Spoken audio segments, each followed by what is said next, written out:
Dahil pasukan na nga bukas ay nagpasama nga si Pilar na bumili ng gamit niya. Hindi naman ako nagpasama sa'yo, Prof. Ang sabi ko nga ako na lang. Mabuti nang kasama mo ako para alam mo yung mga gamit mo na bibilhin. Eto Pilar, bumili ka rin ng Mongol na lapis. Hindi ko makita, Chester. Tandali mo kasi ang salamin mo, nasa mall ka lang, naka-shades ka pa kasi. Prof, mukhang maraming dalang pera si Pilar. Akong bahala dyan, Chester, didiskarte tayo kay Pilar. O Pilar, mamaya na tayo mamili ng gamit mo, pakainin mo muna kami ni Chester. Kinakabahan ako sa'yo, Prof. Baka maubos ang tigimpela ko. Prof, sa Jollibee tayo kumain na gusto ko doon. Alam mo namang malakas ka sa akin, Chester, ikaw pa. Ang lakas man libre ni Prof. Wala naman siyang pera. Prof, hindi niya ba ako bibigyan? Ako naman ang nagbayad yan. Huwag ka nang makihati, Pilar, kukulangin yung pambili mo ng gamit. Yun na nga wala pa nga akong nabibiling gamit. Kumain na kayo. Dahil kinakabahan nga akong maghawak ng pera si Pilar, ay kinuha ko na nga ang bag niya. Pilar, ako muna magdadala ng bag mo Mas safe kasi sa akin kapag ako ang may hawak. Naku, naloko na. Ubus na naman ang pera ni Pilar.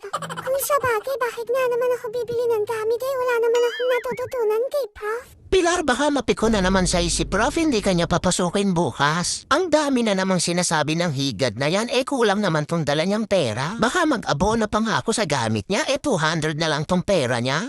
Mabuti pa tong sila Taba and Tonton, nagbigay agad ng special project sa akin. Mag-ESM pa nga daw kami at saka sabi nila hindi ka raw kasama. Kahit basahin mo pa yan, wala kang pangalan dyan. Hello, Taba and Tonton. Huwag kayong sasama yan kay Prof. Mauubos yung pera niyo. Salamat nga pala sa special project niyo sa akin, Taba and Tonton, na mag-online class na lang tayo. O halina kayo nang makarami tayo ng pupuntahan. Chester, kunin mo. Dali na hulog yung pera ko. O Chester, akala mo hindi ko nakita, akin na yan. Aba, si Prof. Parang ayaw na ibalik yung bangko. Hindi ko nga alam kung saan pa kami pupunta. Prof, bumili na tayo ng gamit ko. Huwag kang magmadali, Pilar. Pinag-iisipan ko nga kung may pasok tayo bukas o wala. O ayan, Pilar, binili na kita ng scotch tape. Anong gagawin ko dyan sa scotch tape? Ilalagay natin sa bibig mo para hindi ka madaldal sa klase.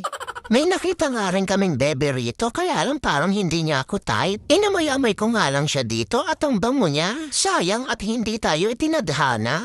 Ibinalik na pala sa akin ni Prof yung bag ko, kaya lang wala nang laman. Ganun na pala kamahal ang scotch tape ngayon, 200.